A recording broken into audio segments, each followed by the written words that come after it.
Oh, welcome back to the Super Day Science Podcast, everybody. Super pumped to have you back here on the show. And today's special guest is John Elder, calling in from Charlottesville, Virginia. John, welcome to the show. How are you today? Good. Thank you, Kirill, for having me. So excited to have you. There's so many things I want to talk about, but I want to start with, rather than an icebreaker, a water breaker of sorts. John, tell us about your first bungee jump. That is so. I was visiting my cousin in British Columbia with my son, and her son and my son were doing teenage boy stuff, video games. And here we are in one of the most beautiful places in God's earth, and they're inside. And I said, "We got to get out and we got to do something. So let's do something we've never done before." And we find a place where you can do bungee jumping over a shallow river. And the boys they're pretending to be interested in this, and you get weighed beforehand on the bottom. And apparently, for some people, that's the scariest part. They actually write the weight in ink on your hand in black magic marker, so there's no confusion at the top, or if anybody's modest about that. And when I get up there and show them the number, they're like, "Oh, bring out Big Bertha." So they get this humongous cable that they don't normally have to use. They have a towel wrapped around your leg, and they wrap this big cable around. And they said, "Do you want to be dipped in the water or not?" So 400 feet below, there's this little trickle of water. And I said, "Sure," and they must have miscalculated, because in a moment of insanity, I throw myself off and I go headfirst in and hit the water, go about 10 feet deep in the water, and then get pulled back, feet first up. And if you ever needed to clear your nasal passages, this is a very efficient way to do it. So, and I get pulled back up through the water, and I'm not doing any of the acrobatic things I thought I might do up there. And they're quickly wheeling me down to be carted off. And folks on the sideline are like, "Wow, did you pay extra for that?" And I was like, "No, I didn't." And so I bungee jumped once in my life. Now my son did it. He found it to be fascinating. He ended up doing it again in New Zealand later, and where they invented that. The Kiwis invented adventure sports, basically. And but anyway, I learned from that: never bungee jump over a parking lot. So but if you're an outlier, they haven't necessarily calibrated the system for you. So beware. That's insane. That's a crazy story. And I was watching one of your talks from 2017 at the University of Virginia School of Data Science, and you told that story. And the most strangest part to me is that it was related to some research or some statistics showing that walking into a hospital is as risky as doing a bungee jump. That's crazy. Yeah, and I couldn't help but I do this free association and ended up telling that story. I didn't plan to tell that story, but I was trying to tell people, that's pretty risky. But just literally a researcher on risk had shown that literally walking into a hospital as a healthy person is as risky as that crazy thing that I did voluntarily one time. But I've walked into a hospital many more times than that, not aware that it was equivalent to wrapping Yeah. a big rubber band around a towel around my ankles and flinging myself off a 400-foot cliff, because of what you can pick up in a hospital. And this was pre-COVID. And what was going on was the several people of us were invited to a post-Challenger, you can tell the date, how old this was, but a post-Challenger analysis of what had gone wrong, and how can we assess risk better, and so forth. So people, it's amazing how many risky things we do without realizing it, and how people assess risk and what the real risks are often some completely different. Mm-hmm. Yeah, I'm reading a book now called Predictably Irrational, and it echoes another thing that you said in one of your talks, that Is that by David 95%. Hand?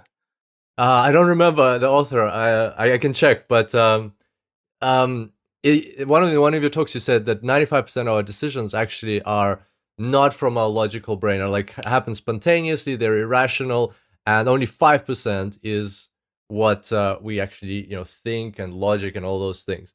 So no wonder, right? So no wonder we don't assess risk logically.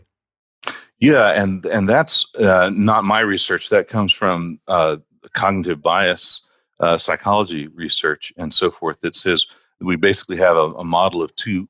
There's a cognitive model that there's two brain systems, one that's intuitive and quick reacting and works astonishingly well, and it's works with almost no energy expenditure. So when we're lazy or happy, uh, it's the one we use, and it's the one we want to use. And then the 5% is the cognitive part that analysts are trained to use. And it takes effort and energy and it exhausts us to use it. And you can actually tell when it's being used because your eyes dilate. So if you're asked to multiply 3 times Mm. 7, you can do it without thinking almost. But if you had to multiply two 3-digit numbers, you would pause, you would focus, you would actually, your peripheral vision would go, your hearing would pause, all sorts of things could go on around you and you would miss it. I even knew somebody who would walk down a hallway and stop and put their head against the wall. And they were like thinking about something and they couldn't even walk and think at the same time, So and then they would finish thinking and they keep moving, so it's just like it takes Wow. effort, and that's what we have to use to do this analytic stuff, and it's exhausting. So you can understand why management types never want to use that, and what I tell people is we analytics, we're that 5% of a company's brain, and we're doing all the hard work, and we're keeping them from just using their gut or using intuition, which does work an astonishingly large part of the time, but it's fooled and it doesn't even know it's fooled. And so I'm a big fan of cognitive biases because they tell us how easily we are fooled and made to do things that make no sense at all if you take the time to look into it. Yeah, absolutely. And speaking of hard work, if I was thinking about this earlier, that if there was a trophy for the most years in data science, you would have first place. Yeah. 25 years. 25 25 years years. in. Yeah, 25 years living off of data science. So, I've been doing it longer than that. But saying, "Hey, I want to do this full time. This is what I want to do. This is what I was built for." And oh, by the way, honey, I have a wife, and had 3 kids at the time and a mortgage. We're gonna make a living off this, okay? So yeah, that was a kind of a bold move in '95. But I had the great good fortune of working for a small company starting in 1980 that actually did inductive modeling. I was a undergrad doing summer work for a company called Adaptronics in Northern Virginia that was building inductive models using you know polynomial neural networks. They were called. They were out of the group method of data handling, which is a Ukrainian method by a fellow named Ivakninko. But anyway, it was a cool method that was sort of a cross between regression and neural nets, and it adaptively built a structure of its model according to how complex the problem was. And it was just a fascinating idea that you could be like a crystal ball to see the future, and you could build a model that adapted to how complex the data was and how much of it you had, and and be able to predict the future. And I studied electrical engineering. That was just kind of the, the most interesting, closest sort of technical thing. I never took a statistics class, unfortunately, a real statistics class, until I had actually been out in industry and even written a data mining algorithm. So I was sort of self-taught at statistics. And then when I had worked for 5 years in sort of the aerospace consulting industry, wrote the data science algorithm, and all, went back to school, got my PhD in systems engineering. But systems engineering is so flexible that I was able to kind of turn it into a data science interdisciplinary before there was data science. Did a postdoc for a couple of years and then started my company. So, it's like it was real early. It was called data mining. The phrase data mining was coming out then, and presented in some of the early data mining conferences, and it was a lot of activity going on then. It was a very, very fun time. Didn't Yeah, really get no, caught up in the that's .com very. stuff, but watched a lot of other people have the boom and bust, and some of them did well. Sorry, go ahead. Maybe that saved you. Yeah, it might have. It was Speaking of statistics, I liked one time you said that statistics is like calculus plus Buddhism, a combination of the two, and I love and my then own you jokes. elaborated that, and then you elaborated that um, now like calculus was designed because we didn't have fast enough computers, and it was like a shortcut to get to the results. But now we have super fast computers, and why are we still teaching calculus when we can be teaching things like resampling and brute force methods?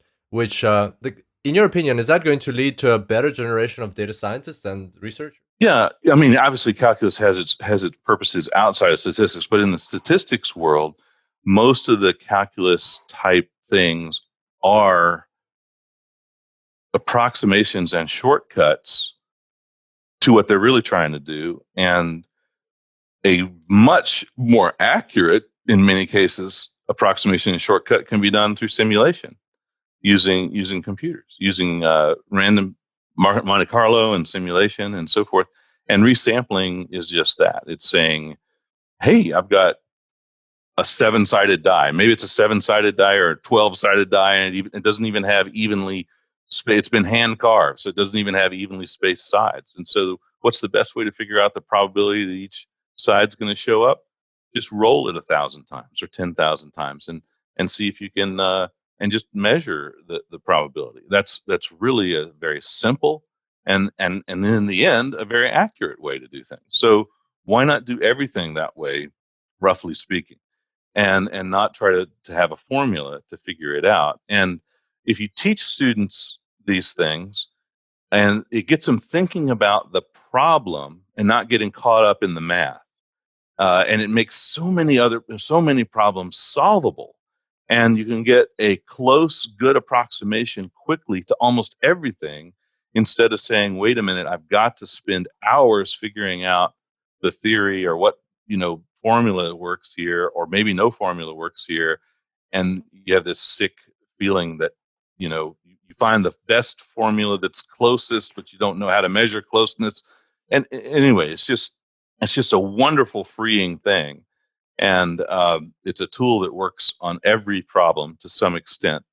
And it's just coming from a computer science engineering background, it's like, wow, now statistics make sense. And so anybody, when they've done experiments teaching people the old way and the even older way, the counting versus the equations, people who do the counting, which is now possible when you have this blindingly fast, obedient servant of the computer, and you don't have to do it yourself.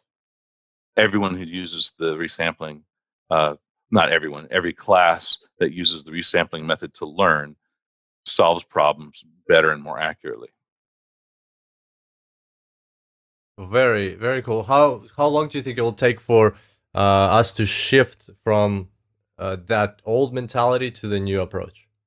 I think it'll take a long time, because there seems to be a huge bias that if I went through the pain, you have to go through the pain. I mean, I it's if someone used metrics, if academia had a performance-based metric that said, how hard is it to achieve a goal of teaching this concept and achieving and attaining this capability, it would be over quickly, because you can achieve the capability and teach the concept much more quickly with resampling. But that does not apparently the way academia thinks about much of anything. I think the key, my joke about statistics being a combination of calculus and Buddhism, is there seems to be, with statistics, a philosophy that people have to break through. The idea that you don't truly know where something is, but you have a distribution that describes the possible places that something is. Sort of like the Heisenberg uncertainty principle, sort of like the quantum view of the world rather than the deterministic view of the world. And I think there's again, it's almost this philosophical or religious sort of breakthrough about the the nature of matter. I have to admit, I was a kind of a determinist, as a electrical engineer, physicist type person, F equals ma. If I have a particle and it's traveling through space, then if I knew everything about it, I would know exactly where it is at a given time. And statistics says, no, there's more of a Heisenberg, there's more of an uncertainty principle around it. There's more of a distribution around it. It's kind of the philosophy you have to have. And because even though you sample and you measure something at a given time, the question is what's going to happen in the future, and the measurements you have now are just hints about the future. So I always tell my colleagues, anytime, don't be satisfied with a point estimate. Be a statistician and get a distribution. And that's just the biggest breakthrough from statistics. Okay, gotcha. Are you subscribed to the Data Science Insider? Personally, I love the Data Science Insider. It is something that we created, so I'm biased, but I do get a lot of value out of it. Data Science Insider, if you don't know, is a free, absolutely free newsletter which we send out into your inbox every Friday. Very easy to subscribe to. Go to superdatascience.com/DSI. And what do we put together there? Well, our team goes through the most important updates of the past week or maybe several weeks and finds the news related to data science and artificial intelligence. You can get swamped with all the news, even if you filter it down to just AI and data science. And that's why our team does this work for you. Our team goes through all this news and finds the top 5, simply 5 articles that you will find interesting for your personal and professional growth. They are then summarized, put into one email, and at a click of a button, you can access them, look through the summaries. You don't even have to go and read the whole article. You can just read the summary and be up to speed with what's going on in the world. And if you're interested in what exactly is happening in detail, then you can click the link and read the original article itself. I do that almost every week myself. I go through the articles, and sometimes I find something interesting, I dig into it. So if you'd like to get the updates of the week in your inbox, subscribe to the Data Science Insider absolutely free at superdatascience.com/DSI. That's superdatascience.com/DSI. And now let's get back to this amazing episode. We completely skipped the intros. Tell us a bit about Elder Research. What do you guys do over there? Yeah, well, we started 25 years ago, and we're about 100 people now in 5 offices: Charlottesville, Virginia, Raleigh, North Carolina, Arlington, Virginia, near DC, Linthicum, Maryland, near Baltimore, and London is our most recent office. We do data science consulting, education, with 3 main areas: commercial, federal government, and cleared, top secret work. We got into that after the 9/11 attack, and a lot of people were really motivated to try to do whatever they could to pitch in and help that sort of thing not happen again. And the commercial work has been a lot of fun because we work with a lot of companies, big and small, and work in a lot of great areas and learn something new every time.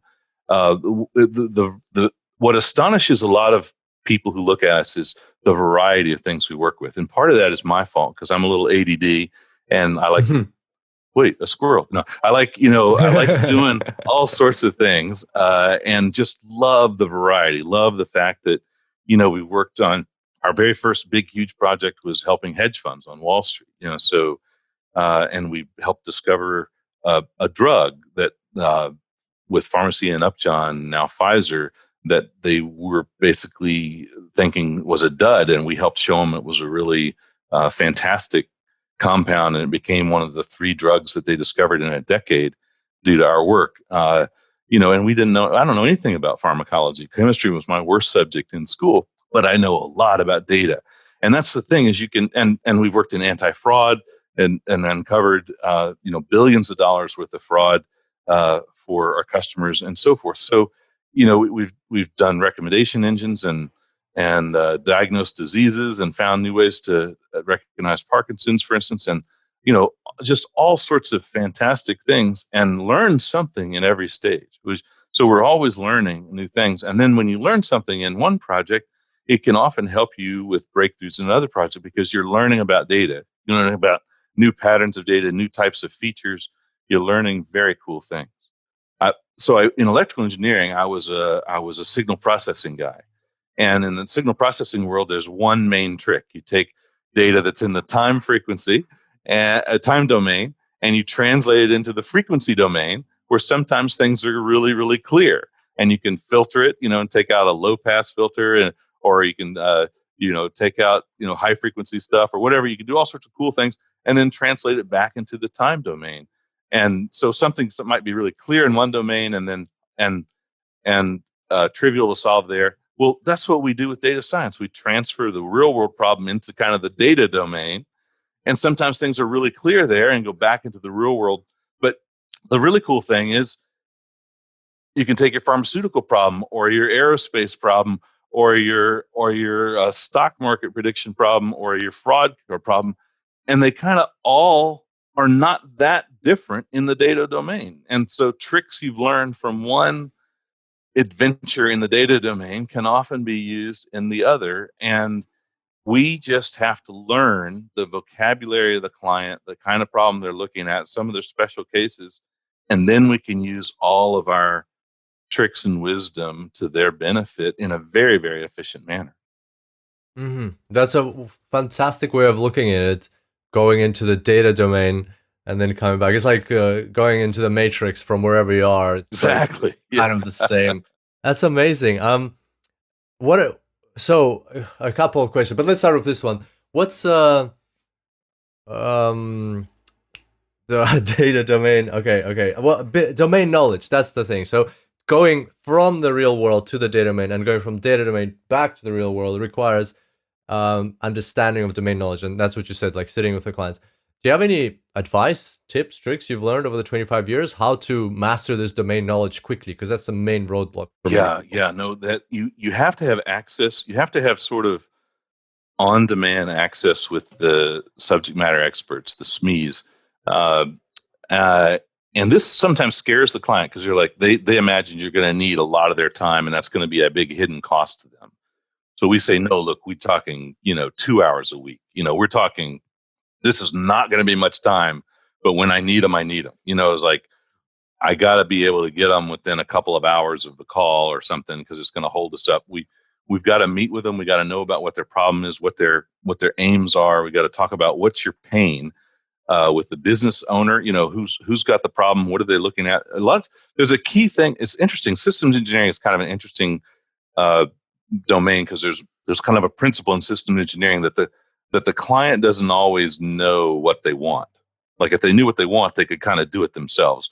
And sometimes that's interpreted as like the client is an idiot. It's like that is not right. The client doesn't know how to exactly define what they want. They know they have pain, like their side, something hurts. They get this pain in their side, but they don't know how to define always in a technical way, in a way that you can make it a problem in the back of an engineering textbook. They know symptoms.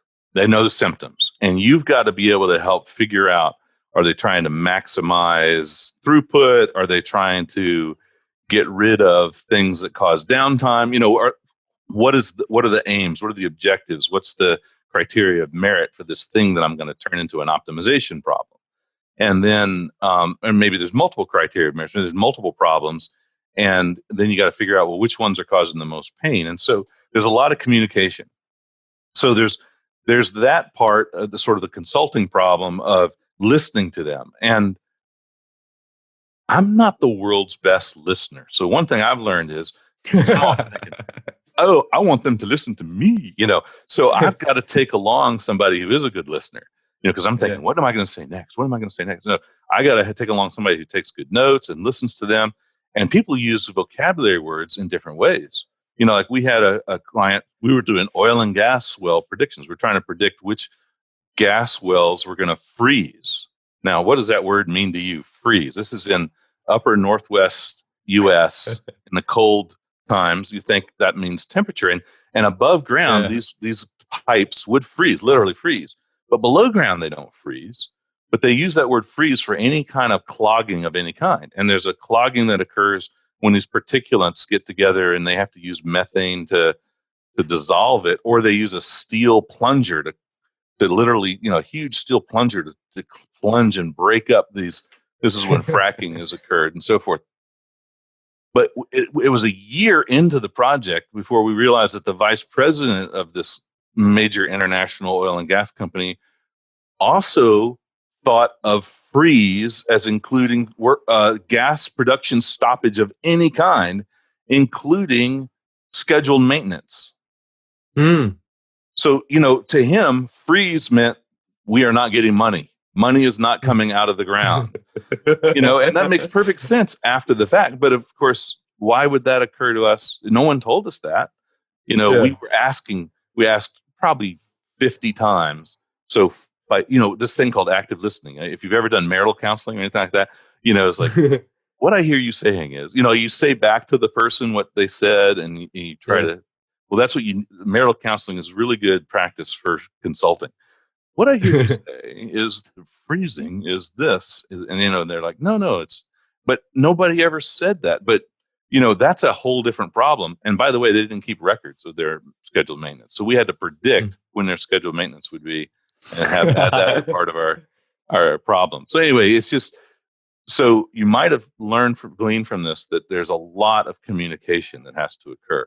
You have to continually be asking somebody, so what does this common word that everyone's using mean?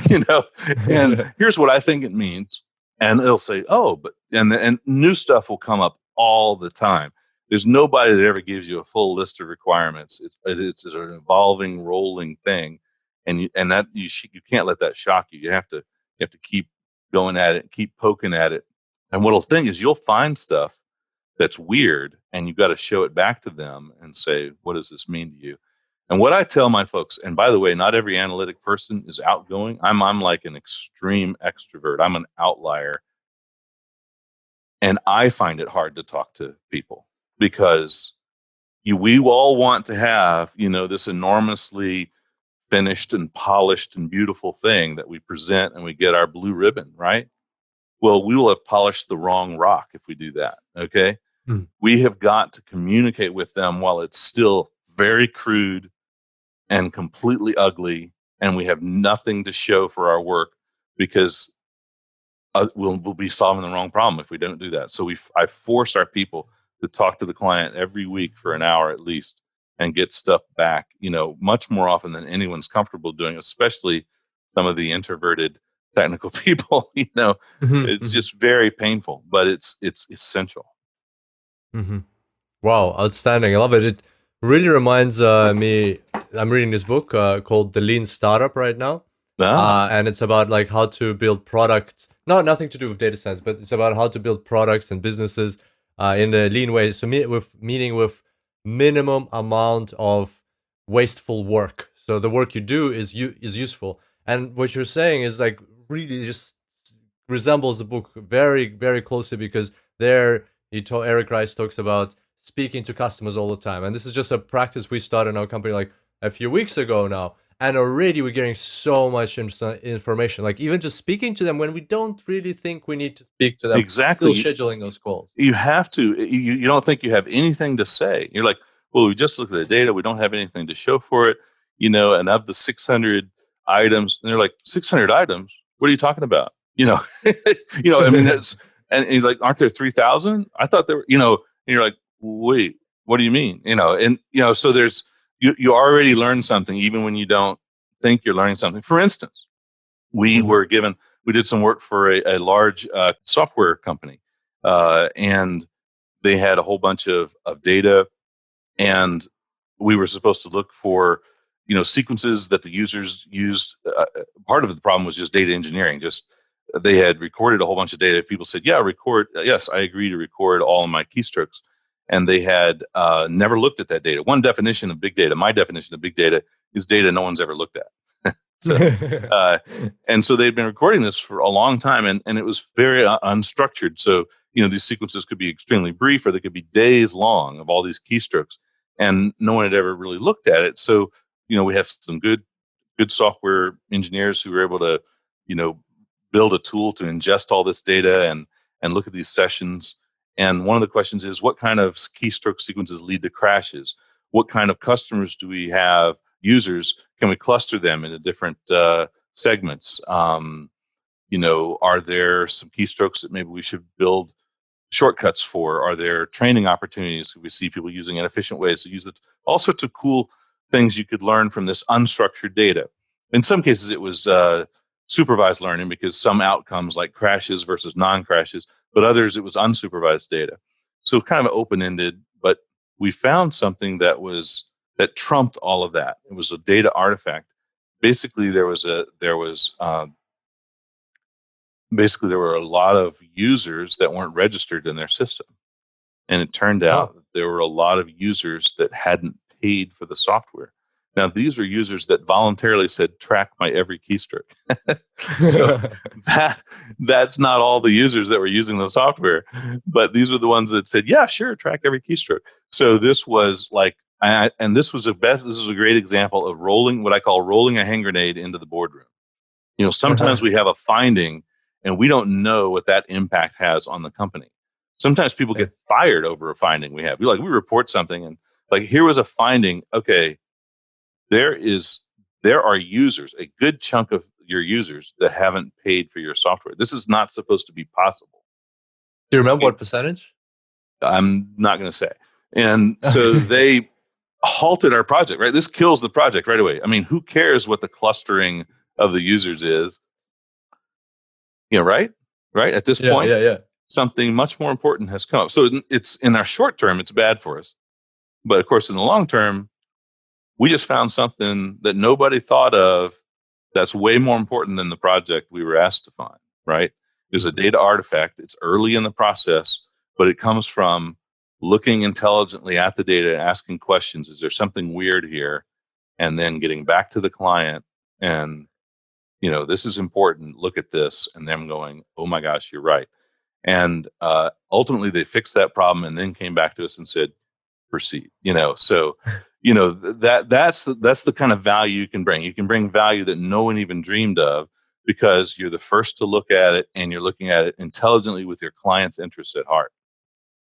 And you can do that even if you're not a consultant, even if you're working in the company and you have access to the data. Absolutely. If you know what you're doing. And you but how do you need to consciously look for it? Like what's the advice here? How does one make sure to incorporate that type of analytics in there? That is a huge question. Isaac Asimov who was a great science fiction writer who's actually wrote about real science too. And he had a phrase, he said that the most interesting phrase in science is not Eureka, I found it. It's that's odd. And it even gives me chills when I say it. Now, think about it. To think that something is odd means you have to have expectations.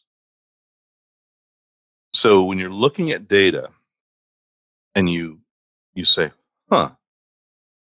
that's off, that means that you had to know something about what should be there. You can't be just looking at numbers. You have to know something about what they mean and what the business problem is, And so that means you have to know something about the data and the problem and what you're expecting. And that domain knowledge has to be kind of translated into what you think you're looking for. You have to have some kind of a hypothesis. And then you see something and you're like, that's weird. And then you follow that. So it's been in a few years now, but there was a show called Monk, which is kind of a Sherlock Holmes as a modern day person who was obsessed with details but couldn't really function in the real world. Actually, he would do quite well during the pandemic because he was germaphobe and he wouldn't shake hands with people without, a wipe or something. Anyway, it's a good show.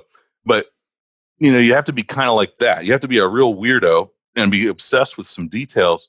And, we had a problem once with we had a data. I was working with a guy I really liked. And he was a former Air Force guy who started his own company and was early,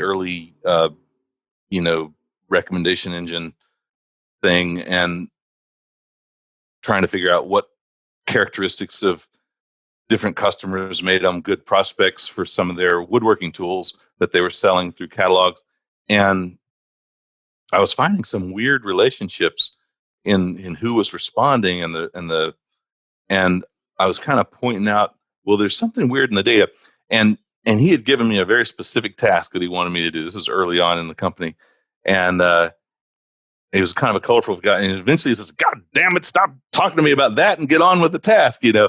And so I use this sometimes as an example. What do? You've got a client or a boss that's told you to do this, but you've noticed something weird in the data that you believe it's his best interest, that you really need to look at that, you know, and that sort of leave that as an open-ended question for somebody and see how they struggle with it. And of course, you know, as a boss paying someone's salary, they can't say, ignore the boss and do this, right? That is not the right answer.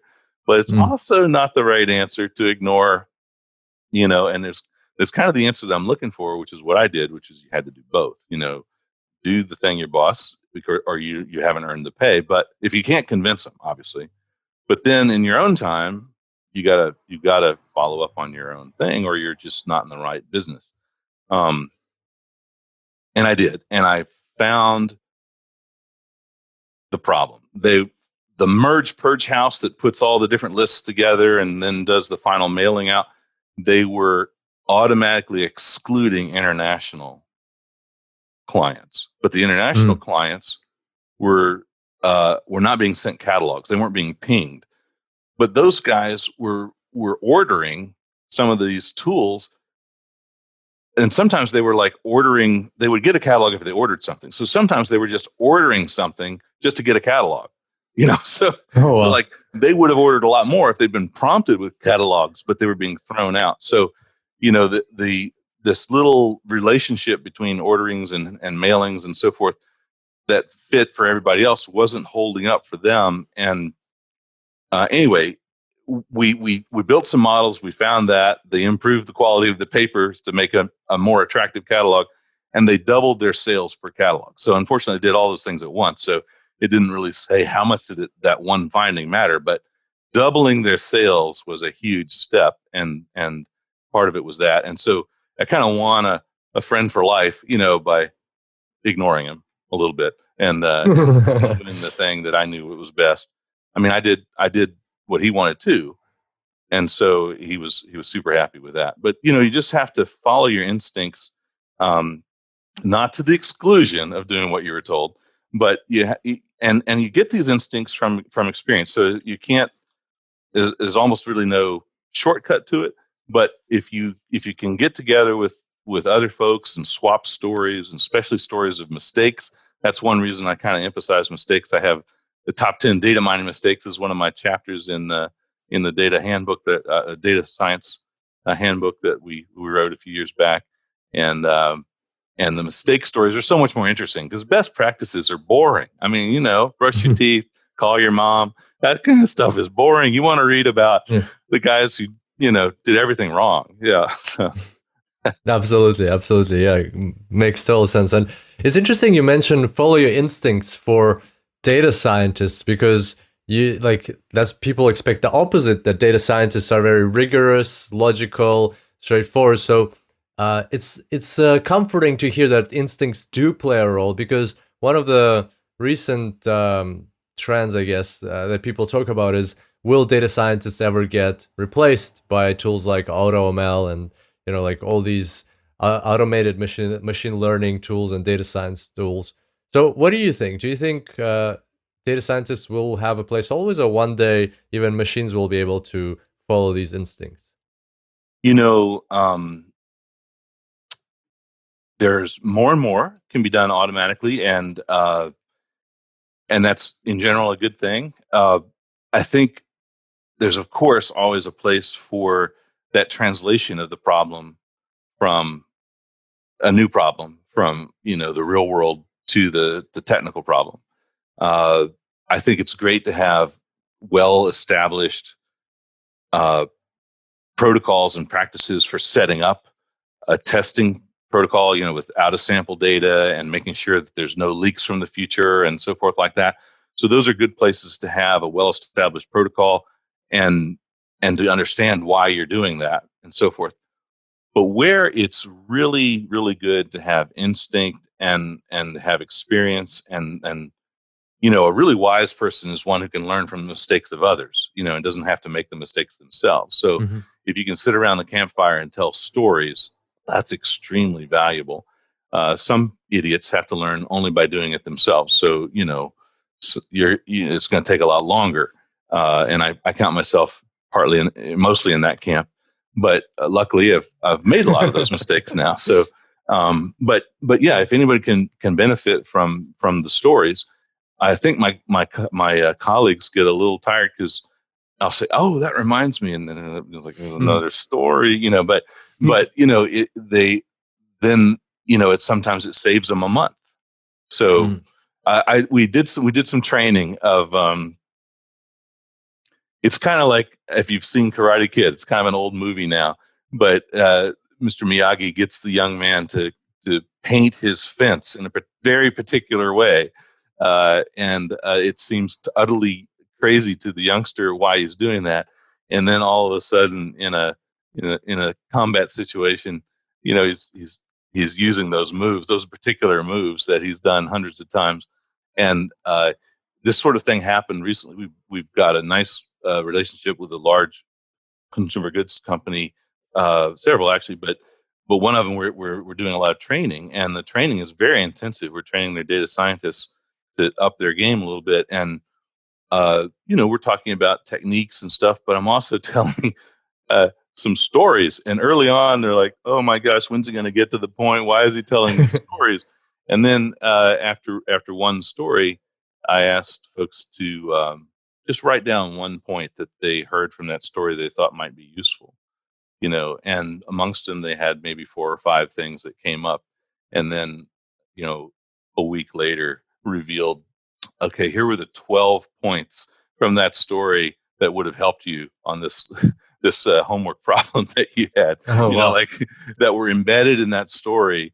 That the lessons that were learned, and after a few weeks, light bulbs started to go off, and a lot of people were grinning and telling me about, I get it now, and what they were being really annoyed with early on is like, oh my gosh, this old guy is wasting our time telling these stories. They were realizing, wait a minute, this is the best part of the course. And actually there's a little bit of that was given away because the director of the whole group, there's hundreds of people reporting to him, dropped in for part of the course, was there for one of the stories. And I didn't tell these stories constantly. Okay. But he was there for one of the stories. And then his colleague told me he retold that story 6 times that next day to different groups all over because it was like, he thought it did such a great job of illuminating a particular problem that he had never thought of before. And so I was like, okay, that was a win, So the most senior people like got it. And it took a little while for the more junior people to realize, oh my gosh, these are like proverbs, these have nuggets in them. So anyway, I wasn't getting the love at first, but it eventually came around. And but those campfire tales, are extremely efficient ways to pass on the wisdom from the previous generation.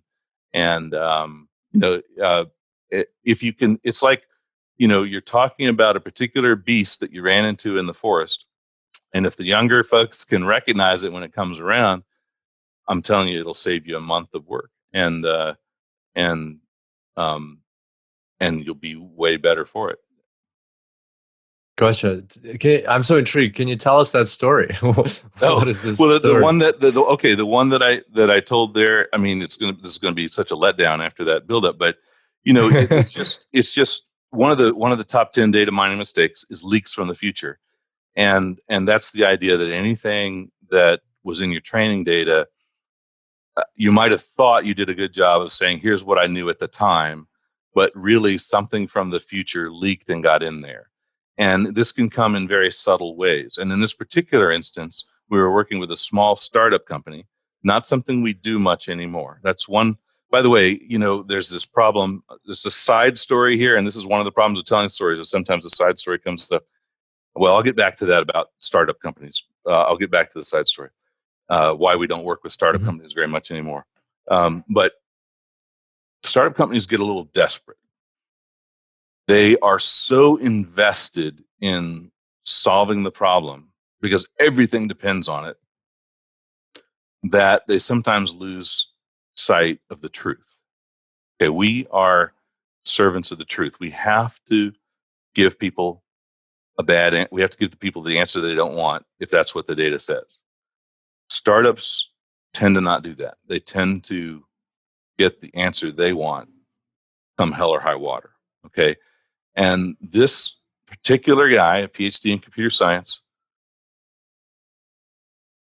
was very smart, very productive. He'd write 300 lines of code a night, but he kept making the same mistake over and over, no matter how much I tried to teach him not to. And so the mistake was they had a fixed amount of data because of a biological problem. They're trying to predict a particular kind of disease in a very clever way, shining infrared light through the skin and have it reflect on the blood. And the blood chemistry would be revealed by the spectrum of light that reflected back. A lot of information in that. There's a lot of cool things you can do with that. They were actually getting enough information back to do some really cool things. The problem was they had to have a certain level of accuracy, better than blood tests, to unseat the barbaric blood tests that were being done to currently for that particular diagnosis. They were close. They actually had published a journal article proving they were getting a certain level of accuracy. But when we came in and did it right, we showed them that their real accuracy was worse. So our first contribution was shown that they were actually doing worse than they thought they were doing. So yay us. They were not real happy. But we eventually got them back up to where they thought they were. And they're like, okay, great. Now you've gotten us back up to where we thought we were when we first hired you, but we need to get up to here. And that was a struggle. The problem is they had a fixed amount of data. They'd spent a fair amount of money getting experimental results from a whole bunch of people with the hardware that they built. So they built the hardware, they built the software. It's new technology. There wasn't a lot of data. This is a hard thing. You need more data. Big data is not the problem. It's small data is the problem, because then you're going to learn too much from it. It's not going to be able to get good out of sample results, right? You're going to know too much about your data. Overfitting. And this was a huge problem for them. They knew too much about their data. They had a hard time separating data out, keeping it completely unknown to whatever learning they were doing, and then having a true out of sample test. So here's what happened. They take the matrix of data. They build. We got them into principal components. So did a principal component feature of the entire data set, then split it into training and testing. Train the model on the principal components of the set, and then use the model on the out of sample principal component values and got a prediction. What did they do wrong?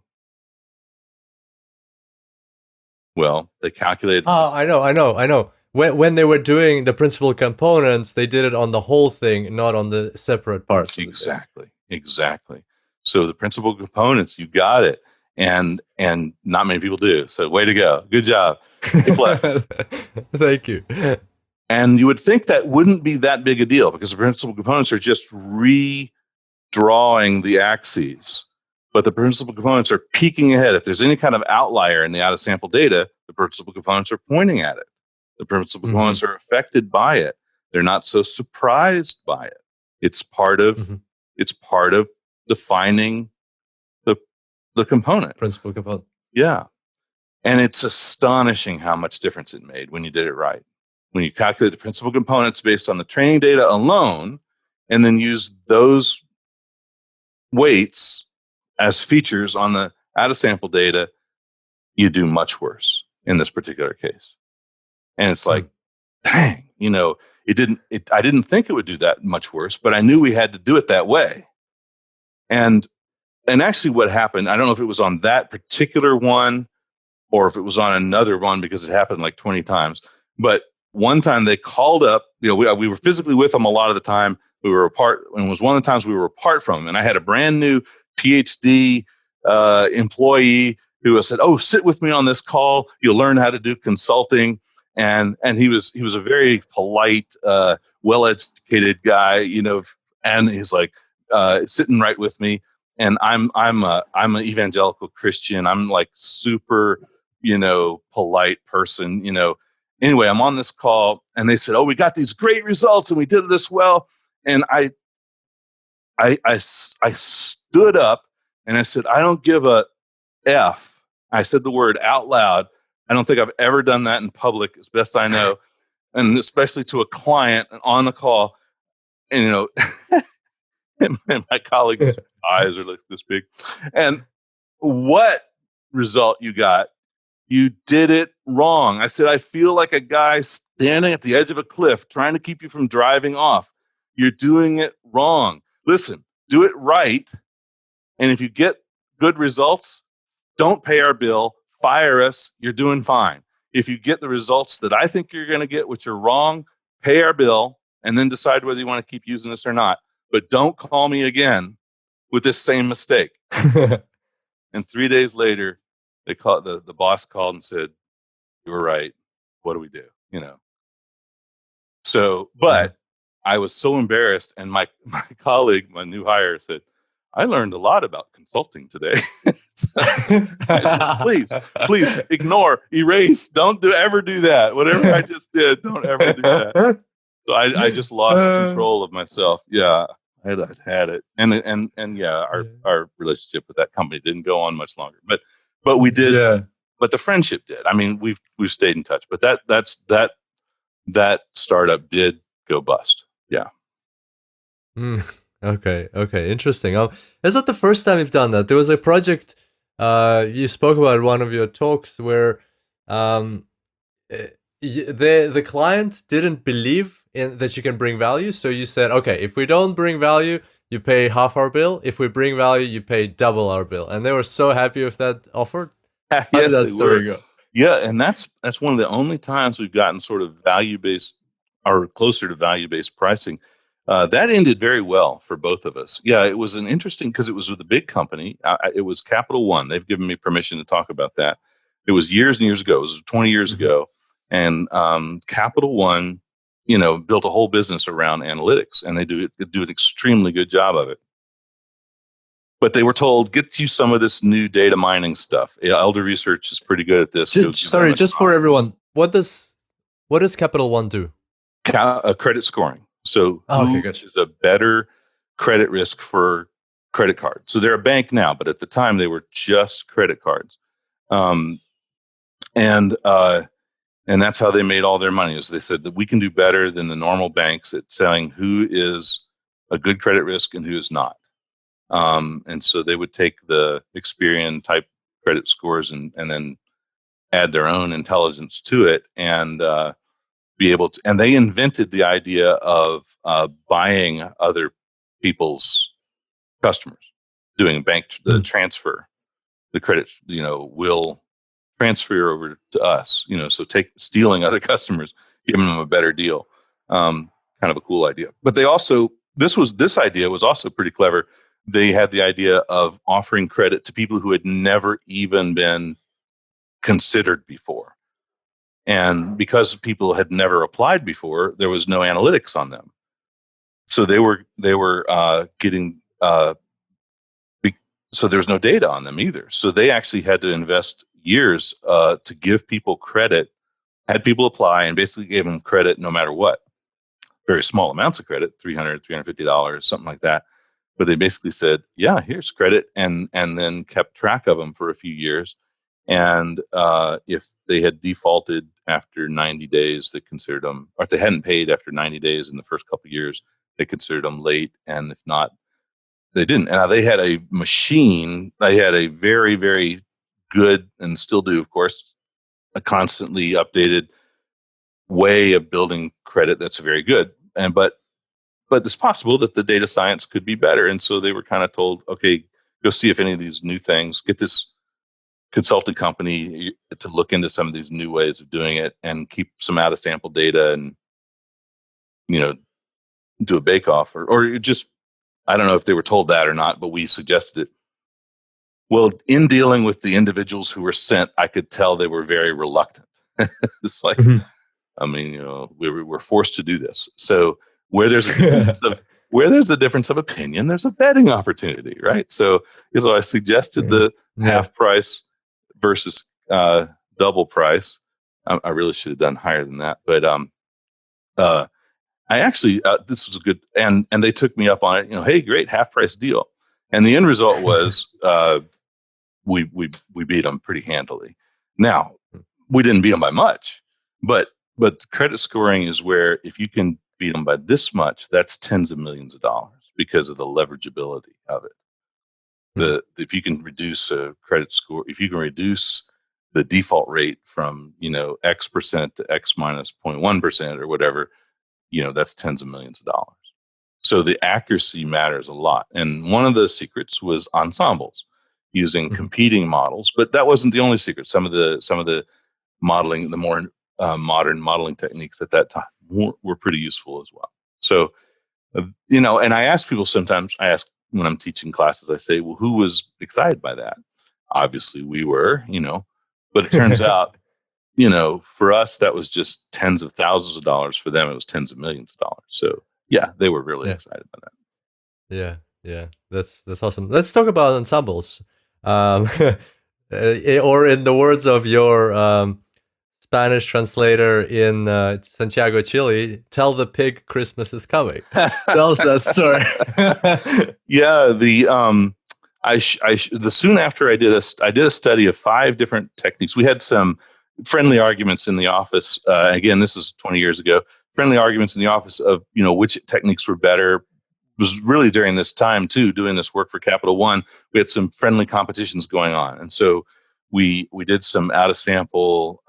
After we did the Capital One work, we did some out of sample tests on some other academic problems using different techniques, and I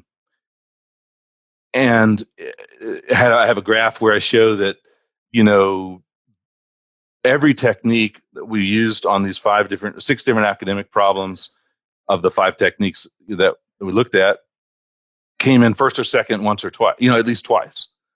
So I said, every dog has its day. I was at a conference in Santiago, Chile, and I said that, and the simultaneous translator in Spanish said something with no perros in it. I said something completely different, and I asked her later what she said, and she said it was amazing. She translated into a local idiom on the fly. She said, "Tell the pig Christmas is coming." And I was like, what? Like a dog, what? And she said, well, in the barnyard, pig thinks it's hot stuff. Christmas is coming. You're going to be dinner. And it's like, that's kind of the opposite of what I was saying. But yeah, that is the same point. Yeah, the technique that was all hot stuff on one problem is dinner. On the next one is utterly, the worst. And that's sometimes called the no free lunch theory. And that there's no really one best technique, that the assumptions around the mechanisms of certain techniques better match certain problems. And so a lot of times people are trying to look, well, what kind of technique, what kind of characteristics does this problem have? And therefore, what technique should I use? And that has its moments. But the very next slide here is if you just put the competing models together in a reasonable way, it does really, really well. In fact, it does almost as well as the best, and even some of the fancier ensembles do as well or better than, in this case, the one that won the contest, which was neural nets, won this particular contest of the 5 techniques that we tried. So ensembles and even simple ensembles like averaging the predictions of the 5 different methods to get a new prediction worked very well, or voting or things. So you don't have to necessarily do fancier ensembles like boosting, or ones I invented called advisor perceptrons, or things like that. So ensembles have been a really cool thing and have been adopted all over the place. And I had the opportunity with Giovanni Cini to write a book on that. So I was one of the earlier inventors of the idea. And if you look back, but I argue that, if you look back in Proverbs, Solomon is talking about, if you're going to war, ask a multitude of counselors for advice. Like if you're making a really big decision, get a lot of people's advice before you do it. So that can be thought of as an early ensemble model, in my opinion. So it's really an idea that's pretty ancient. But one of the big questions, and Pedro Dominguez, who's a fantastic researcher, even as a grad student, won Best Paper Award at one of the KDD, one of the Knowledge Discovery and Data Mining conferences. Now, I was on the award committee, and I have to mention this. Sorry, Pedro. I voted it second best, but everybody else on the committee voted it first best. So I thought it was an awesome paper, but I disagreed with it. And because Pedro was a great writer and a great researcher, but the title of the paper was Occam's Razor is Dead. And one of the reasons, and the Occam's Razor idea is that the simplicity is better. If two things are equally accurate at describing something, you should take the simpler explanation as being the more likely true one, which is really a philosophical idea of William of Ockham in the 14th century. And it's sort of been a principle that's guided statistics, that you regulate complexity and you prefer simplicity. And it's almost a religious belief, if you will. But he brought out a bunch of heretical, critiques of that idea. And one of the biggest was ensembles. Look at ensembles. They're more complex. You got multiple models. You're adding them together in some way, and they generalize better. They are doing better than single models at predicting things. So obviously simplicity isn't, all it's cracked up to be. And I said, I think the problem is, I don't think ensembles are more complex. I think we're measuring complexity wrong. But, so I sort of had a background task of proving Pedro wrong. So he got the paper award. I thought it was second place. But anyway, so it was like, Pedro, I'll prove you wrong. I love Pedro. He's great. But so I did. End story is I did. I stumbled across a concept called generalized degree of freedom by a guy named Yi, who I haven't met yet, but who thanked me for advancing his career. But anyway, and he had a measurement of complexity that measured the flexibility of a model. So he said that a model is complex to the degree that its predictions change when the inputs change. So if you add, so he would add noise to the inputs. So you got a black box here. And if you add noise to the inputs, you refit the model. If the predictions change a lot, then the black box is complex. If they don't change much, then the black box is simple. So let's say this is an average. You add random noise to your inputs, the average isn't going to change much. Your prediction's going to be almost the same. But if this is some kind of very complex nearest neighbor type thing, then your prediction vector might change a fair amount. So, and it turns out with regression, it works perfectly. It gives you the complexity count is the number of coefficients in your regression. But that's by the way, the only technique for which your degrees of freedom is equal to your coefficients. Like people have known for a long time that if you build a neural net, your neural net actually has fewer degrees of freedom than all the weights it has in it. That the weights are rather weak. They only have a fraction of a degree of freedom. But if you build a decision tree, the degrees of freedom are more than the number of weights in the decision tree. The decision tree has 3 or 4 degrees of freedom probably for each weight. People have estimated at different times. So if you look at these fractional things in the literature about, how powerful are the parameters in your modeling method, depending on your method. It depends on how much data you have, how many variables you have, all sorts of things. And it's kind of confusing. Well, what Yi didn't realize is he had come up with the answer to this. He'd come up with a way of measuring, using resampling, the complexity of any modeling method. Wow. So you have this really, and there's not enough reason. I don't read much of the literature, I have to admit, but as far as I'm aware, people haven't done. There could be so many cool things done with it, and just somebody could just do a big survey and figure it out what the complexity of a whole bunch of different methods is, what the true complexity is. But I did a little survey, and it showed that the complexity of a few different methods, including the complexity of a single decision tree versus the complexity of an ensemble of decision trees. And the ensemble of decision trees is simpler than a single decision tree. Wow. More stable, right? More stable, more simple, less complex, less flexible. And it kind of makes sense after the fact. If you think about it, think of an ensemble as a board of directors.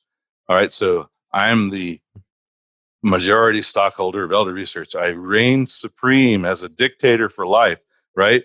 Which is a horrible situation. But if I had a board of directors, which I'm on a board of directors for a nonprofit, for instance, there, when we make a decision, there's experts in different fields, and we all argue very politely. We argue about things, and the decision we make is is a consensus, and it's less extreme than if any one of us was dictator.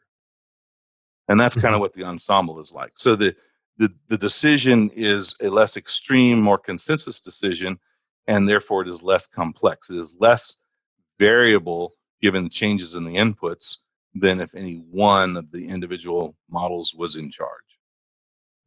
So if you measure the complexity of something not by how complex it looks, but by how complex it acts, the ensemble is less complex, and therefore it does not overfit no matter how many models you add to it. If the models are independently built without knowledge of the other models, then it does not overfit, and therefore it generalizes better. Wow, amazing. That's a very interesting perspective. But by that token, if you just output like a 0 every time, then that's the least complex thing you can ever come up with. Right. I mean, yeah, obviously if you're so simple that you're useless, there's the appropriate level of simplicity. So. Makes sense. Okay, fantastic. We'll find that research paper, link to it in the show notes. I think it's fabulous. Yeah, and maybe somebody listening will take on the challenge and measure the complexity of the methods that we have right now. Yeah, it would be a fun project to do. I've always wanted to do it, but yeah, it's out there.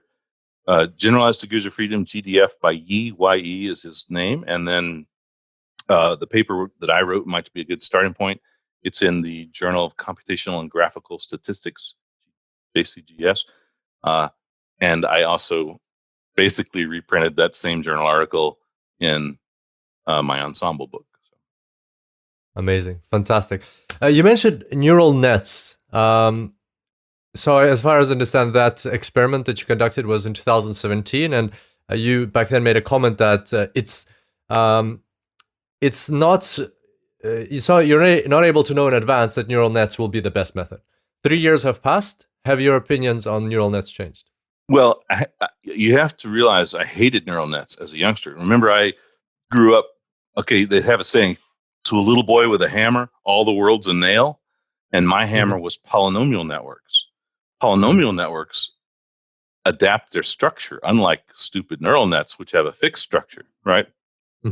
But polynomial networks go off to infinity at the edges, unlike well-behaved neural nets that have that beautiful sigmoid stops them. But neural nets got all the love, okay? Polynomial nets got no respect. And neural nets got the hype. They got the hype, the Gartner hype cycle. Oh my gosh, they've now been through it 3 times. Polynomial nets never had their moment in the sun. Okay, so polynomial nets were doing just all sorts of good things. Neural nets didn't even have to tie their own shoes to get a press release, whatever. It was just not fair. So I was terribly, terribly biased against neural nets. Okay, I can give you so many stories. It was just not fair. It was just not fair. Okay, but so I am a reluctant convert to neural nets. I'm like, okay, these things actually are pretty cool. They actually do some pretty cool things. I mean, I did my dissertation on an optimization method, a global optimization method. So I'm no fan at all of the backpropagation because it's such a crude and ugly optimization method that completely misses out on all sorts of things. But hey, it works. It's like, golly, some of its weaknesses are actually strengths. It doesn't overfit. The fact that the neural net's using only a fraction of the descriptive power of its weights is actually a strength, in terms of again, not overfitting. It drives some people crazy that you can get a different answer with the same exact data because of the random starting points and the random searching. And, I was like, but again, that can be seen as as neural net people say, that's not a flaw, that's a feature, And it's like, it's and they're not entirely wrong. So, I'm a reluctant fan of neural nets. I do watch with amusement the overhype. It's glad to see that deep neural nets are starting to get some of the negative press. They're going over the peak into the trough of disillusionment. It's like, oh, they haven't really set up their experiments quite right. Oh, there are other techniques that can do just as well when they do that correctly and so forth. But it's still impressive, some of the problems that they've been able to solve. And they've been able to do a lot more without customized features. They've been able to discover a lot of the features.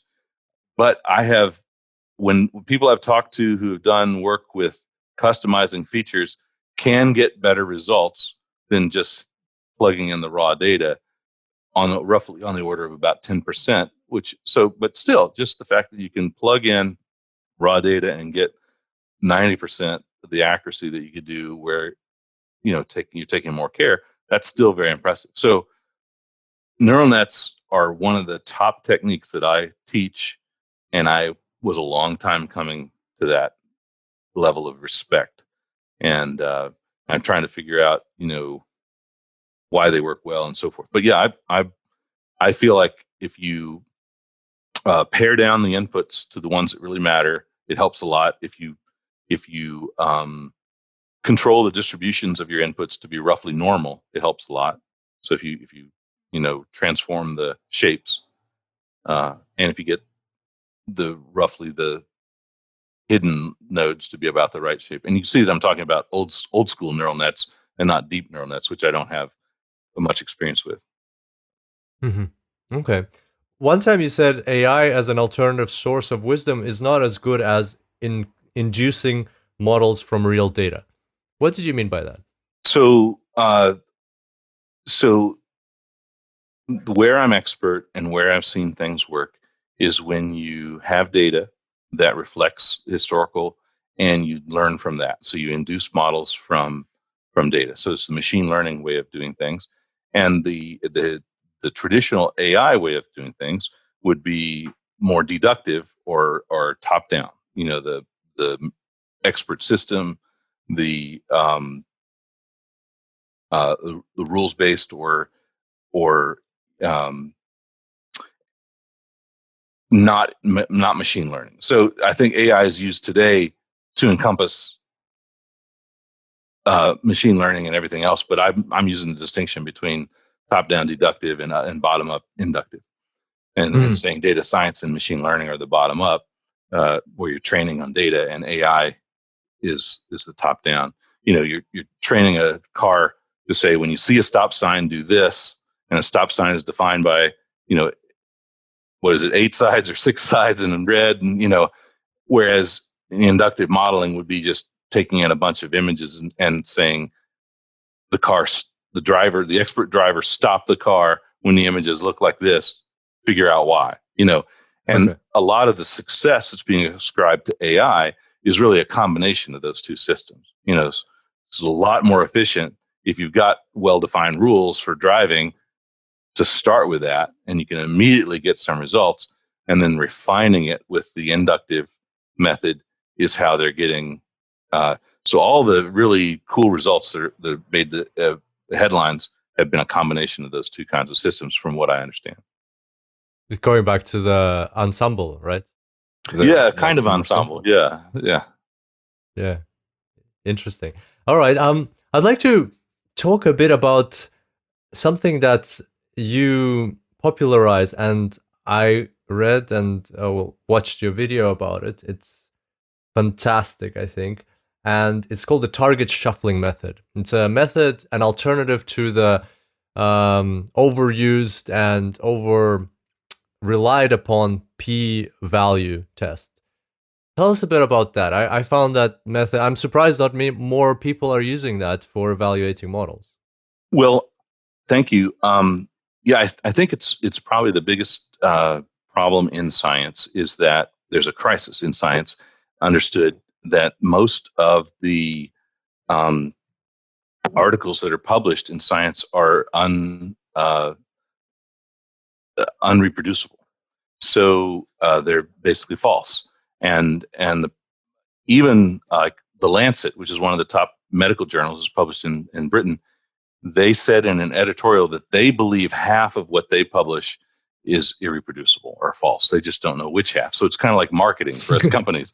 We know that half of what we spend on marketing is worthless. We just don't know which half, and their standards, of course, are very high. They only accept 5% of the papers that are submitted.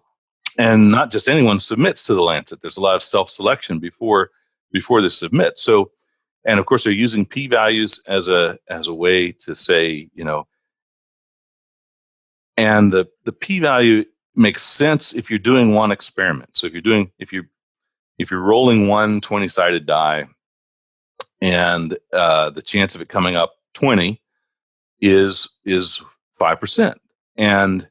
But if you roll that die 15 times, the chance that your best roll is a 20 is much, much higher. If you roll it 80 times, you're getting close to certain that you're going to get a 20. So, and the problem is that people are using the formula as if they rolled it one time when they really have rolled it 17, 35, 170 times. They've really gone back to the well in their data or in their experiment many times. Like I play pickup basketball. I know it doesn't look like it, but I enjoy that. And, or maybe golf is a better example. I only play once a year in a charity tournament, and luckily it's best ball. It's captain's choice. So, if I hit one good shot, maybe it'll get used by the team. Well, it's like people are playing best ball, but scoring it as their own card. We all hit it. We take the best shot, and then we go forward, and it's like, wow, what a great game I had. Yeah. Or I get a mulligan. I hit it into the pond. It's like, well, I'm going to take another shot, and I get that one, and I count that as my game. And it's like, that's just not a fair card. And I sorry. So they disregard all the bad, the ones that, like, a lot of the bad outcomes. It's not even that bad because they're not really aware that they're doing it. So what'll happen is they do an experiment, and then it doesn't really work out right, and they think, well, what if I use a lower temperature? Yeah. And so they'll do another experiment with a lower temperature. Or they say, well, what if I paint the samples blue first? And, and what if I raise the ultraviolet frequency more? Or what if and this is ingenuity, right? What Edison, he tried he got the brilliant idea that heating a metal would be great to create a light, right? And he tried 1,000 different metals. They didn't work. I haven't failed. I've just learned 1,000 things that don't work, right? Well, he eventually got the idea of doing it in a vacuum so it wouldn't burn up. But he tried a lot of things that didn't work. And this is all American ingenuity, right? And people are trying a lot. They're changing the experiment, and they're trying all sorts of things, and they're learning, right? But what they're really doing also is rolling the dice again, rolling the dice again, rolling the dice again. They're trying something different, but they're also having another roll at the dice. And chance is going to work sometimes. You got to think about that. They're not just trying something different. They're also rolling the dice again. So this is the philosophy of statistics. Every time you try something, there's a chance it'll work by chance, right? That's what you have to actually, that idea has to enter your head.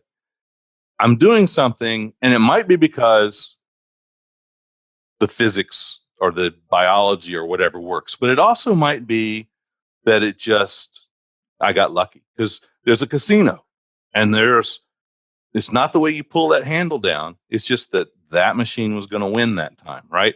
So anytime you do an experiment with psychology undergrads, doing something, it could be just that the order that they came in lined up with their heights or whatever it is. There's always some chance, right? So you're rolling the dice with each one, but you're also feeding them carrots versus feeding them crackers or doing whatever.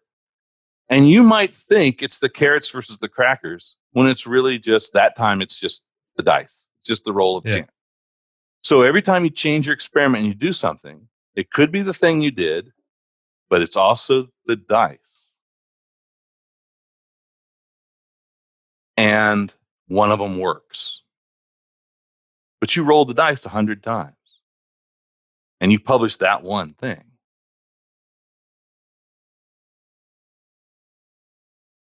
See, nobody Yeah. thinks I cheated because they were just trying all sorts of different ideas. But they didn't have embedded in their brain, there's chance is one of the possible explanations for any result I get. And can this result be replicated if we did it again?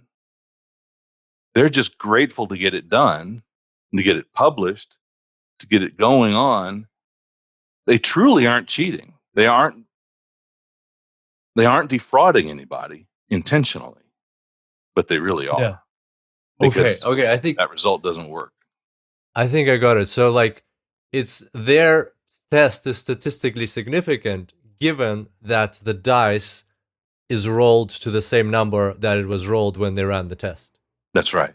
Right. They'd rolled a 20. They really rolled a 20. And they did something different from the other times. They painted it green, or they turned down the temperature, or they used their left hand. And it finally worked.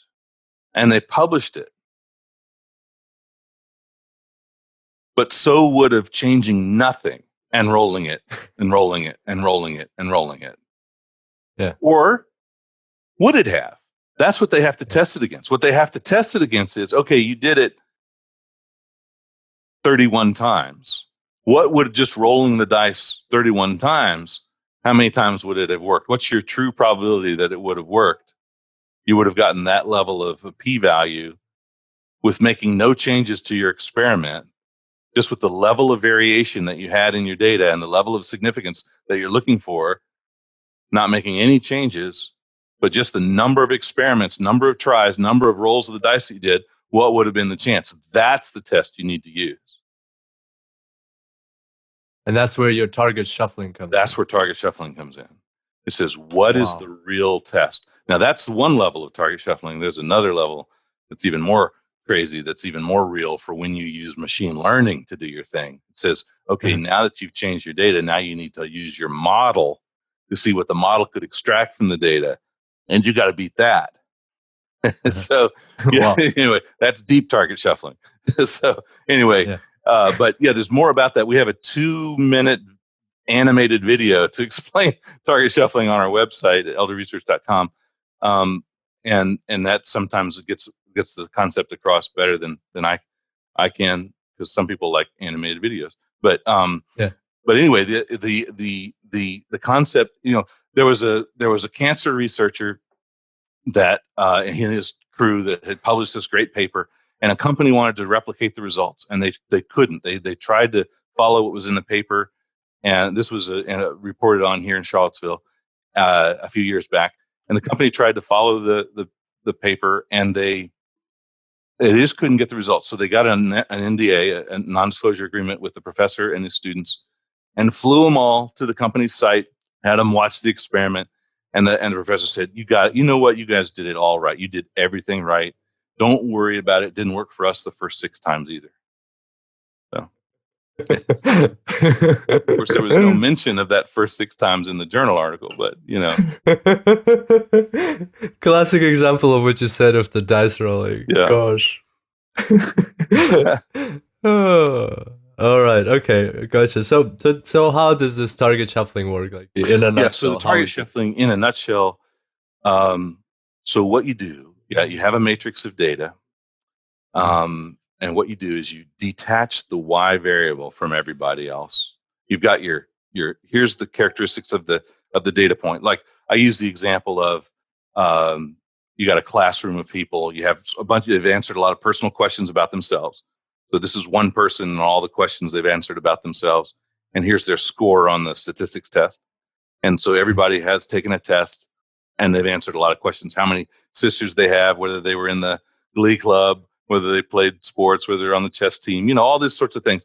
So which ones are predictive of whether they're good at statistics or not? And so you got this class of 30 people. Now what you do is you give everybody this data set and see if they can build a model to predict it.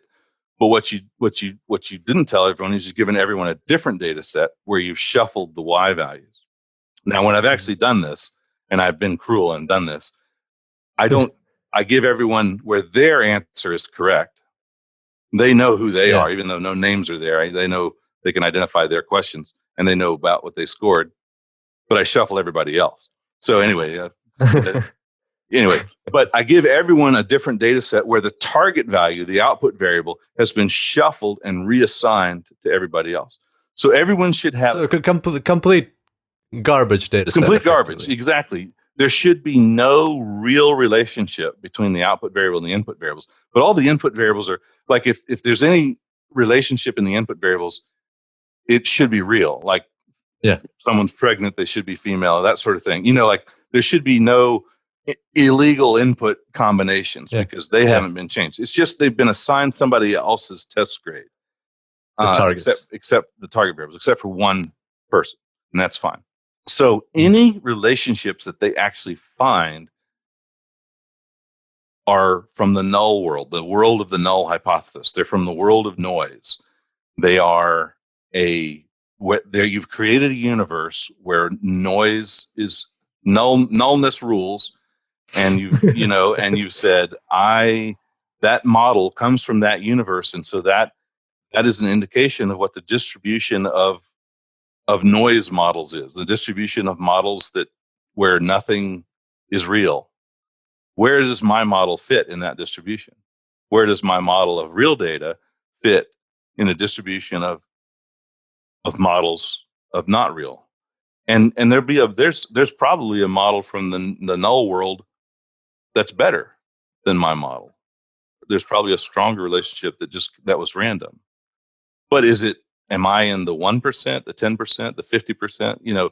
If I'm in close to 50%, then my model is no better than the random models. Yeah. And it's pretty clear that I shouldn't trust it. Yeah. If my model's up in the 5% or 1%, then that's my true p-value.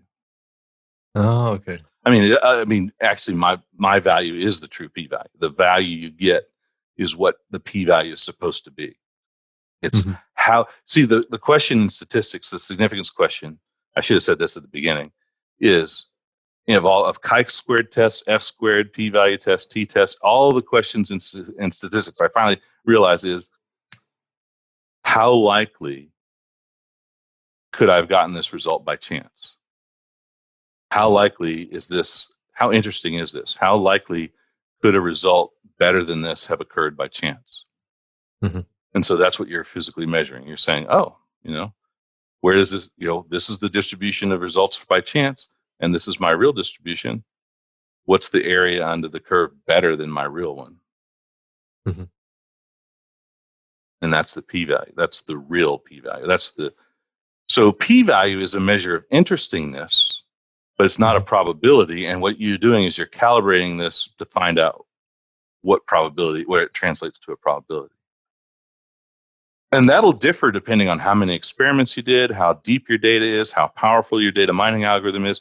So it depends on the particulars of your experimental situation. But just by running this experiment, you can calibrate it and get an answer that's universal, which is what p-value is supposed to be. Mm-hmm. So, wow. Problem solved. Mind blown. Mind blown. This should be really used across the board by researchers. It should be used everywhere. And I did invent it, but it's probably out there. There's some other things with similar names. There's some other ideas. But I've been in this business for 30 years, and I'd never heard anyone talk about it. I'd never heard anyone use it. And so when I kind of invented it, and when I realized, when I saw what I saw was a cover article of The Economist that said, "What's wrong with science?" or how science has gone wrong, or something like that, as I was going through the London airport. And I was very intrigued by that and saw it. And it was a very good summary of this problem. And I actually didn't realize how widespread the problem was, how there was a crisis in science. I mean, I see a lot of problems, but of course I thought, well, I'm like a doctor. Of course I see sick patients.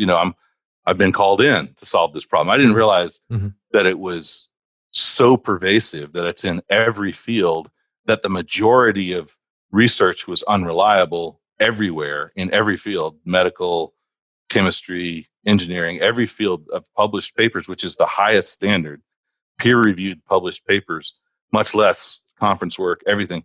I didn't realize the problem was So since I learned that, I've sort of tried to speak on this in every opportunity. So thank you for giving me this opportunity, because the message is so important. It's like, how many lives are lost, how many billions is lost in wasted effort because of people going down blind paths because they think that something's worthwhile, but it's just a spurious correlation that was stumbled across and somebody thought it was real.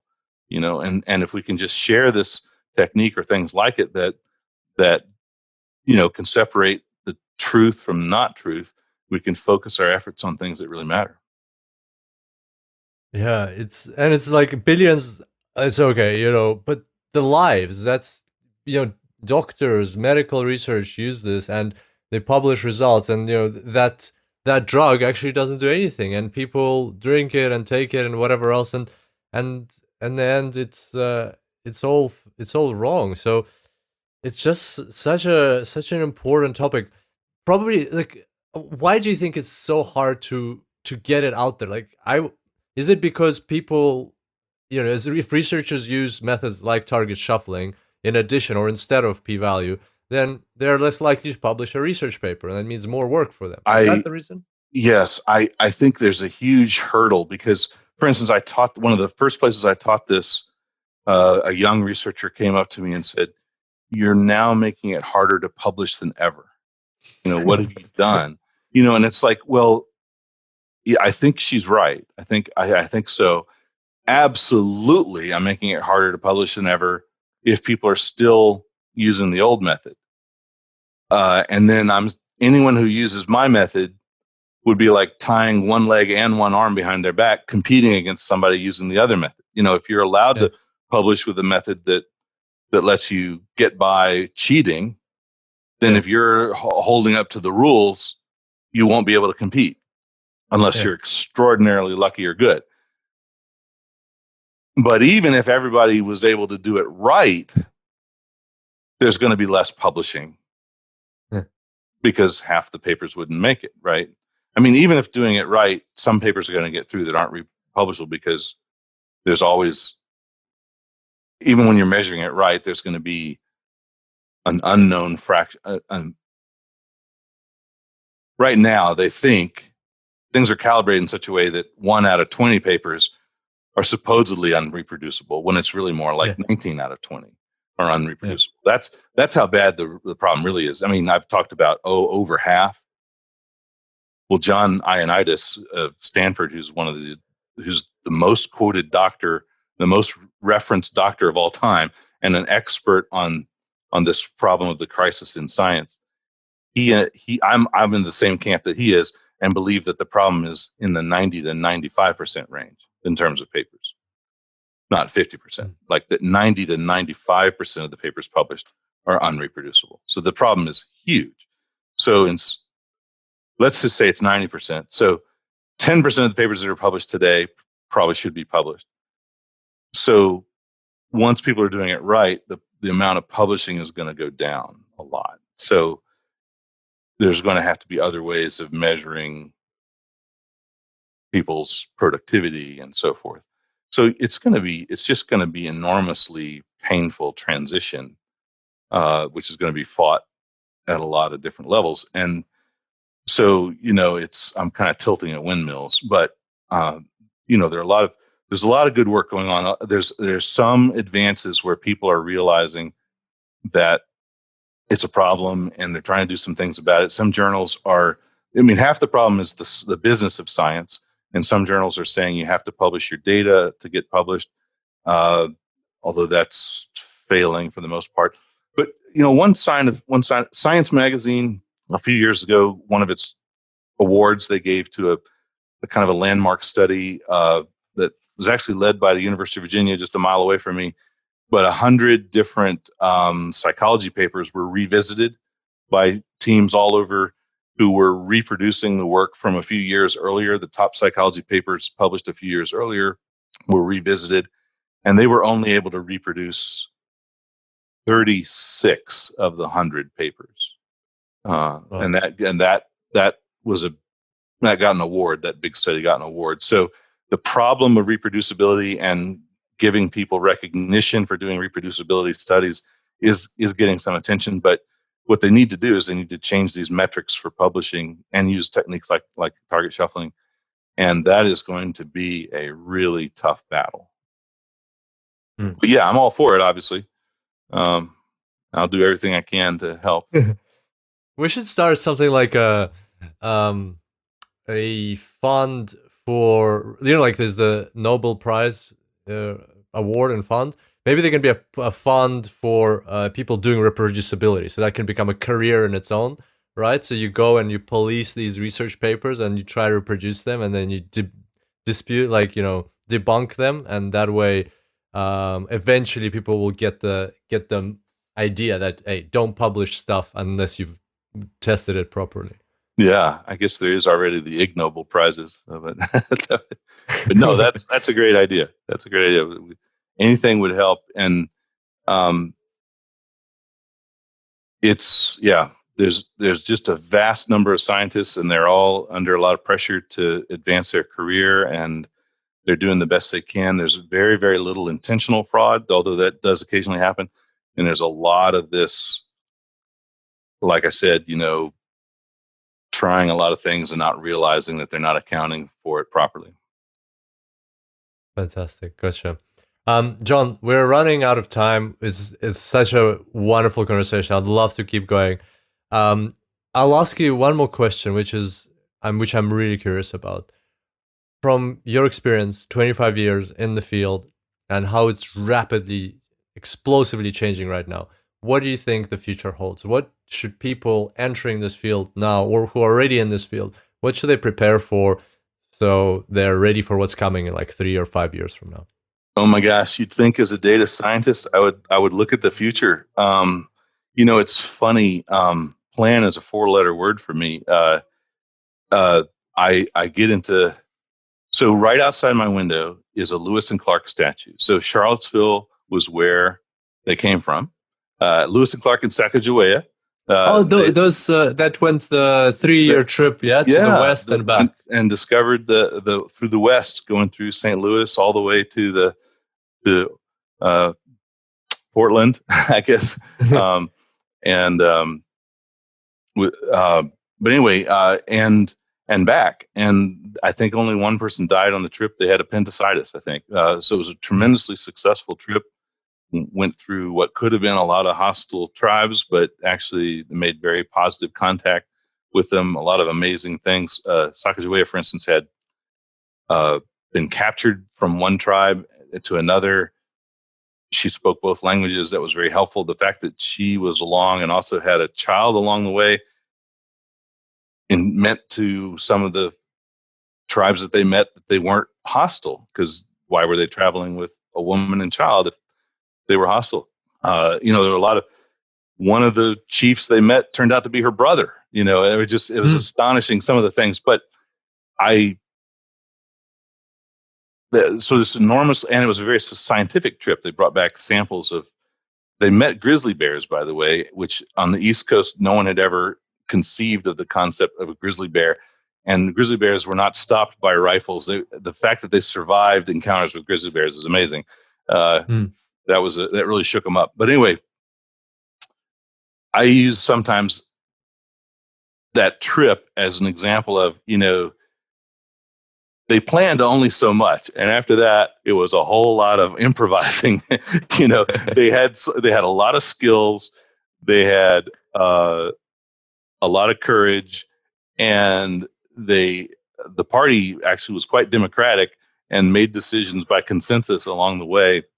And they had to build canoes and travel by rivers. They had to scale mountains, and that's kind of 25 years of in business. I had so many surprises along the way, so many positive and negative shocks to the system. And it's like, whatever 3-year or 5-year plans I had just got blown to bits.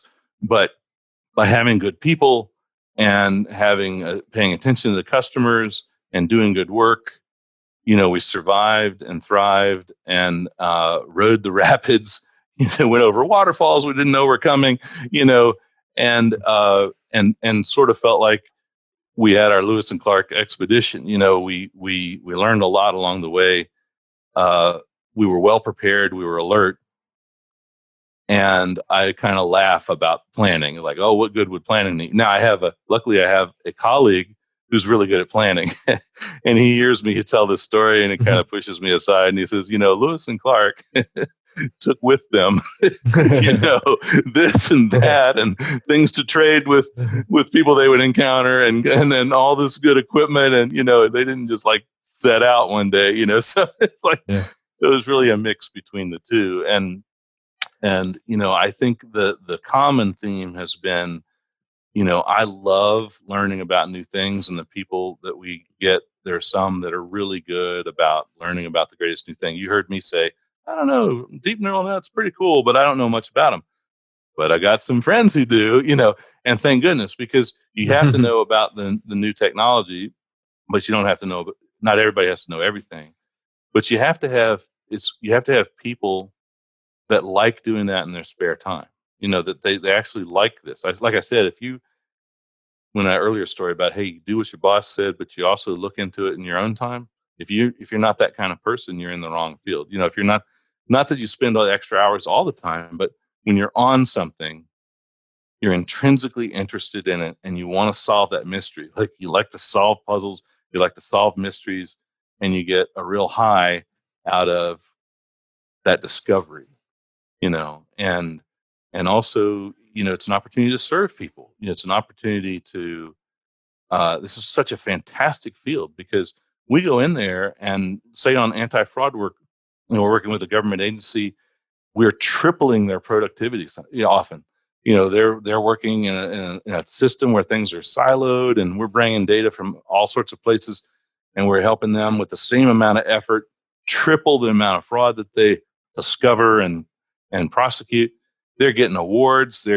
But more than that, they're getting fired up in their career again. They're getting energized. They may have been there 20 years, but now they are fired up. They're doing stuff they didn't even think was possible.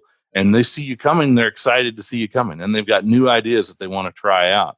And so we're continually having these very positive experiences. And so it's a fantastic field to be in.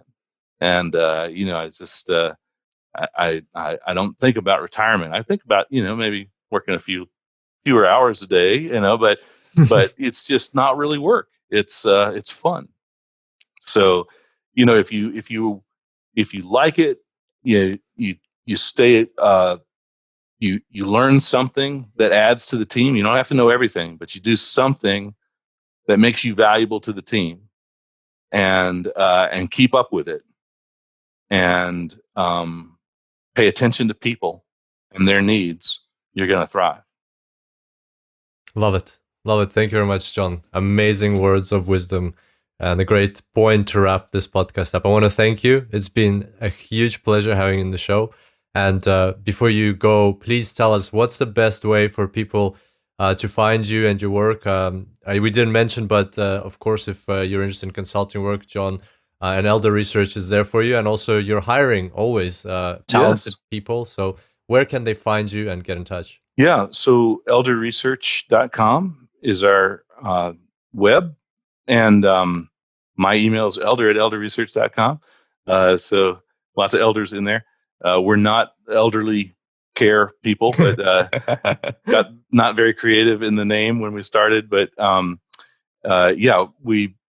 we'd love to hear from you. And with our clients, our goal is to be trusted partners.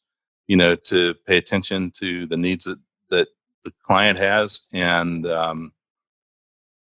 give our honest advice, and be there when they need us, and not be there when they don't need us. And be the ones that they think of and trust to have their needs first. So. Amazing, thank you. And it's okay for people to connect with you on LinkedIn as well? Absolutely, be honored. Wonderful. Thank you, Kirill. All right, John, it was a pleasure. Amazing. Thank you so much. Thank you. Take care. Thank you, everybody, for being here and sharing this time with us. I hope you enjoyed this episode. So many cool insights and so many amazing jokes by John along the way. I had a fabulous time talking with John. My favorite parts, it's just so much to choose from Campfire tales and data science to ensemble methods to neural networks and p-values. I'm going to probably pick the p-values and target shuffling because I have often wondered, why are p-values failing us? Why are they not good in terms of when no longer they're used practical for research purposes? Why are so many research papers not reproducible? John explained it beautifully with his analogy of rolling the dice and changing your experiment at the same time. Finally, I was able to understand it. And the whole target shuffling method, will put a link to the video, the animated video. We'll put a link to that in the show notes. Highly recommend checking it out. I've watched it several times now. Very, very powerful method. And if you can incorporate that in your data science project, and especially in your research, let's make the world a better place. Let's include a method. Like if you know another method, please find that. But otherwise, try including target shuffling in your research and validate it that way rather than just with a p-value. So there we go. That was our podcast with John Elder. As usual, you can get the show notes at superdatascience.com/391. That's superdatascience.com/391. There you'll get the animated video, a link to the animated video, the URL to John's LinkedIn. Make sure to connect. A link to elderresearch.com, which is quite easy to find as well. If you're looking for a job or for a super experienced consulting company to help you out with your projects, then check it out. That's elderresearch.com. Plus, you'll get the transcript for this episode and the video version of this episode also available at that link. If you enjoyed this episode, if you got a lot out of it, please share it with somebody that you know who is excited about data science, who's as excited about data science as you are and wants to learn. And or if you know somebody in research, send them this episode. Again, let's make the world a better place. Let's move on from p-values and find and apply better methods to validating our research. It's always very easy to share. Just send the link, superdatascience.com/391. On that note, I hope you enjoyed this episode, and I look forward to seeing you back here next time. Until then, happy analyzing.